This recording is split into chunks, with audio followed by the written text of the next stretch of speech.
નર્મદા પરિક્રમાને હવે ગણતરીના દિવસો બાકી રહ્યા છે, ત્યારે તિલકવાડાથી શહેરા વચ્ચે હંગામી ધોરણે બ્રિજ બનાવવાની કામગીરી પૂરજોશમાં ચાલી રહી છે।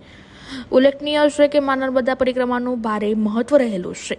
વેદો અને પુરાણોમાં પણ નર્મદા પરિક્રમાનો ઉલ્લેખ કરવામાં આવ્યો છે। એવી માન્યતાઓ છે કે 21 કિલોમીટરની આ ઉત્તરવાહિની નર્મદા પરિક્રમા કરવાથી આખી નર્મદા પરિક્રમાનો ફળ પ્રાપ્ત થાય છે। એટલે ચૈત્ર મહિનામાં ઉત્તરવાહિની નર્મદા પરિક્રમા કરવા માટે ગુજરાત, મહારાષ્ટ્ર, MP, UP સમેત દેશના ખૂણે ખૂણેથી હજારોની સંખ્યામાં શ્રદ્ધાળુઓ આવતા હોય છે।